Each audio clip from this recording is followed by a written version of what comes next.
Bonjour Eric Fotorino. Bonjour Patrick Simonin. On peut dire que vous avez du flair. Non, mais, je sais que vous êtes un très grand journaliste, mais là, ça vous l'avez sorti avant la 14e victoire de Nadal à Roland-Garros.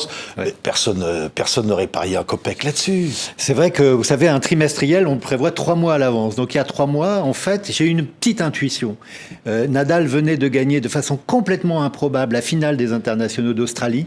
Il était à 2 doigts de perdre, à 1 balle de perdre, et il a gagné. Et je suis rentré au journal le lendemain, j'ai dit, le prochain légende, ce sera Nadal. Oui. Et là, mon équipe m'a regardé en disant, ah oui, tu crois? J'ai dit, oui, je crois. Non, mais ils ont dû vous dire, on va faire Federer, on va faire Djokovic, pour Federer, d'ailleurs, pour Djokovic. Oui. J'ai dit, oui, mais alors, j'ai dit, ce sera le mois de mai, on aura eu beaucoup de politique, j'ai envie de proposer aux lecteurs un autre horizon, un horizon sportif. Et Nadal, pour moi, il fait battre le cœur. Voilà, il y a quelque chose qui nous émeut qui est différent. Alors regardez, voilà, parce que quand même légende, faut le voir. Le format déjà, vous vous rendez compte de ce magazine absolument extraordinaire. Les photos sont sublimes, des articles, des explications. Je veux dire, pour ceux qui aiment, formidable. Pour ceux qui aiment le tennis et même les autres, c'est un objet de collection. Oui. Alors ce qui est incroyable, parce que vous nous racontez une légende. Là, pour le coup, vraiment le mot est une vraie légende. Et une légende vivante, une légende d'aujourd'hui, de maintenant. C'est vrai qu'il a gagné son premier Roland-Garros. Il avait 19 ans. Là, il vient de gagner le 14e, mais une fois qu'on a dit ça, on n'a pas dit grand-chose, parce que presque 36 ans et 36 blessures, c'est quelqu'un qui s'est cassé, déchiré, fait mal, qui souffre tout le temps. Ses détracteurs disent, mais non, tout ça c'est du cinéma. Absolument pas. Il a vraiment lutté de telle manière qu'on a l'impression qu'il joue sa peau à chaque point qu'il dispute sur un court de tennis. Oui, non, mais ce qui est fou, c'est que là, alors 3 jours après Roland-Garros, on le voit avec des béquilles, des injections, et on se dit, il va peut-être quand même gagner Wimbledon. Mais pourquoi pas? Non, mais c'est fou. Alors, vous savez, je trouve que Nadal, ça rime avec mental. C'est-à-dire, bien sûr qu'il a une grosse caisse, comme on dit dans le sport, et c'est une machine incroyable, sportive, mais je crois que ce qui fait qu'il n'est pas friable, et on l'a vu encore dans les matchs face à Djokovic, ou contre ce Zverev, et même en finale où il avait un adversaire moins fort, c'est que les points décisifs, il va les chercher. Et donc, il n'est pas friable. À un moment donné, il gagne, il met la balle où il faut, et il se redonne de l'assurance. On a l'impression qu'il se remplit d'énergie à mesure qu'il avance dans un match. Oui, mais Eric, on pourrait vous dire, en face quand même, quand il a Djokovic, on peut dire, lui aussi, il a tout, il a tout, c'est le numéro 1 mondial. C'est vrai. Alors, Nadal, je pense qu'il y a plusieurs ingrédients. Il n'y a pas une raison qui fait que Nadal, bien sûr, il a un superbe entraîneur, il a une famille très unie autour de lui, c'est quelqu'un qui reste très simple dans la vie, et ça, tous ceux qui le côtoient, le connaissent depuis très longtemps, disent qu'il n'a pas changé. C'est quelqu'un d'une grande humilité, quelqu'un d'assez doux et qui devient quasiment un tueur ou une bête sauvage quand il rentre sur le court. Et pour lui, il a une phrase presque philosophique, comme dit Javier Cercas, l'écrivain espagnol qui admire beaucoup Nadal. Il dit, quand je gagne, j'ai l'impression que j'égalise. C'est dire jusqu'où il porte le niveau d'incandescence du jeu. Ouais, alors il y a Richard Gasquet qui écrit dans Légende, qui parle évidemment, c'est une admiration de tout le monde, c'est l'admiration des autres joueurs, de tout le monde, ceux qui ont joué contre lui, même qui ont perdu contre lui, l'admirent. Bien sûr, parce qu'en fait, ce qu'il voit, c'est qu'il y a chez Nadal, c'est quelqu'un qui remet son titre et qui se remet en jeu tout le temps. Vraiment. Et donc, quand on entend ce ânement en fond de cours, cette espèce de cri de bûcheron à chaque fois, on a l'impression qu'il s'enlève quelque chose de lui, qu'il souffre tellement. Et donc, même ses adversaires qui essayent de le faire souffrir, d'une certaine manière, souffrent pour lui et le voyant gagner, l'admirent. Oui, alors le portrait, vous le dites, ce milieu modeste, le goût du travail, la famille, ça compte beaucoup dans son histoire. Voilà, c'est donc un Mallorquin de Manacor, on l'appelle le taureau de Manacor, et il y a d'ailleurs une photo incroyable où il est dans une arène et il sort comme ça, comme un taureau, et c'est vrai qu'il y a quelque chose chez lui qui est vraiment de très simple, et qui est travailler, autrement dit s'entraîner tout le temps. Regardez, j'ai une photo là, on le voit là, tout gamin. Et alors on voit l'homme, l'athlète. C'est ça, c'est vraiment, effectivement, sa musculature, mais il a une endurance et une résistance. Quelquefois on a l'endurance, pas la résistance. Lui, il a les deux. Et ce qui lui permet de faire quelquefois des matchs qui durent 5h30. Et alors, il y a 4 photos qui sont comme un petit film qu'on a publié. C'est aux internationaux d'Australie. Il est confronté à un de ses compatriotes. C'est dur. C'est un match qui va durer plus de 5 heures. Et dans son champ de vision, tout d'un coup, tombe une plume. Et on voit qu'il regarde cette plume. La deuxième photo, il la fixe. La troisième, il la prend dans la main. Et la quatrième, il ferme les yeux, il la serre contre elle, et il fait un vœu. Il fait le vœu qu'il va gagner. Et évidemment, il va gagner. Oui, alors, parce que c'est un mythe absolument incroyable.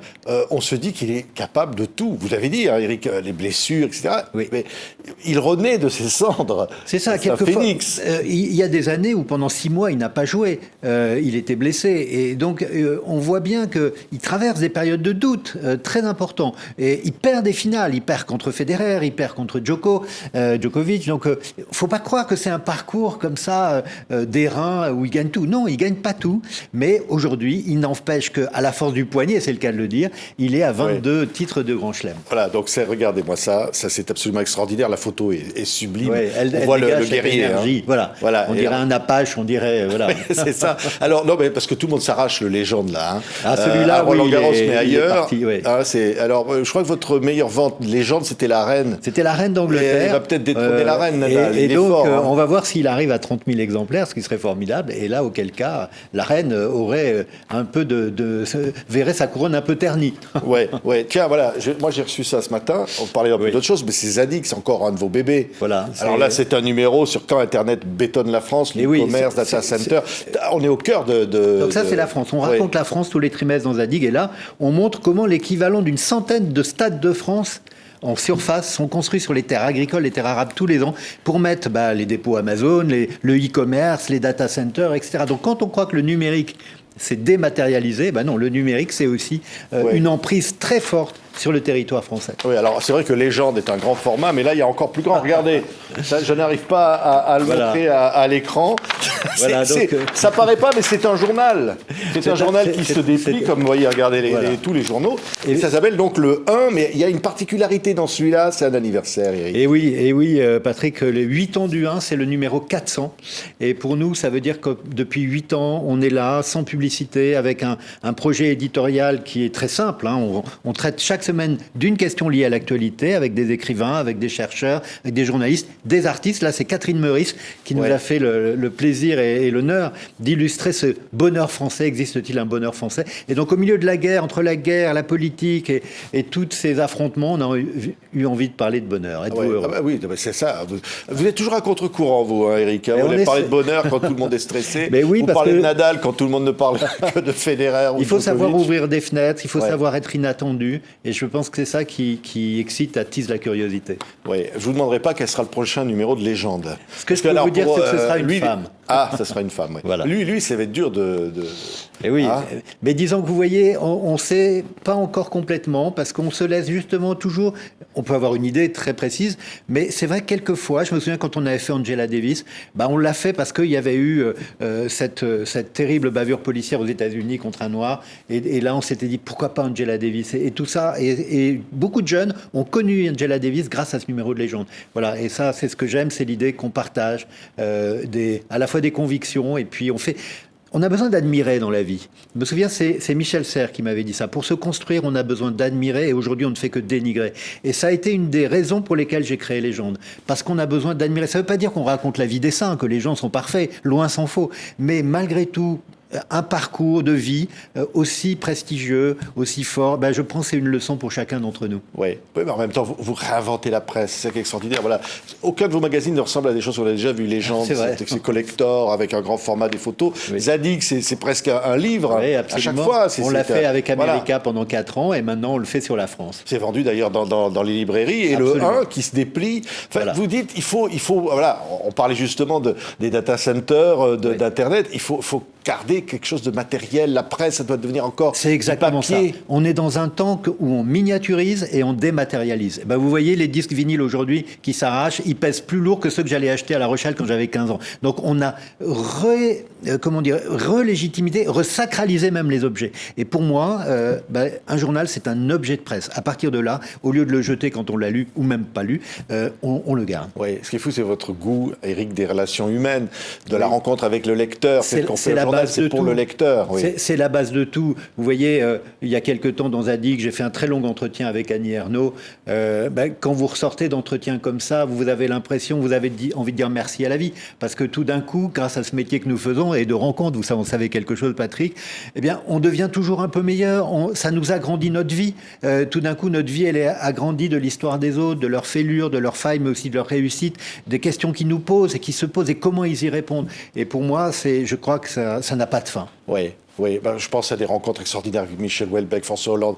Ça, c'était aux Francopholies de La Rochelle, où vous faites des rencontres comme ça avec des personnalités qui parlent de chansons, qui parlent d'autres choses. Et on va recommencer au mois de juillet. Vous allez le refaire, là, aux prochaines Francopholies, dont TV5 Monde est partenaire. Donc. Absolument. Il y aura Emmanuel Béard, il y aura Jacques Weber, il y aura Pénélope Bagieux, Dominique Besnéard, Édouard Philippe. Donc, je vais leur demander à chacun, pendant 1 heure, la bande-son de leur vie. Ils vont choisir 5 chansons que des artistes joueront sur scène avec eux. Oui, l'actualité, la culture, nos vies. Oui. Les films qu'on regarde à un moment donné, les chansons qu'on écoute. Bien sûr, tout ça, c'est le monde. Oui, c'est le monde, et puis c'est à la fois le monde extérieur, mais c'est nous aussi. C'est-à-dire que c'est nous dans le film. Et ça, je trouve que c'est très important parce que les journaux qu'on fait, vous voyez, ils sont numérotés, ils ont une date chaque semaine, chaque trimestre. Ça étalonne nos vies. Et ça étalonne la mienne, bien sûr, qui les fait avec mon équipe, mais ça étalonne ceux de nos lecteurs. Et je vois aujourd'hui, au moment de la parution du 1, le 400e, des gens nous disent déjà 8 ans. Et comme si la vie avait passé comme un souffle. Oui, voilà. Ça, c'est un journal qui vous accompagne le 1, l'anniversaire. On lui souhaite encore plein de Zadig aussi qui arrivent. Et puis, évidemment, Légende avec Rafael Nadal en une que tout le monde s'arrache. Voilà. Merci beaucoup, Éric, d'avoir été notre invité. Merci à vous. Un grand plaisir.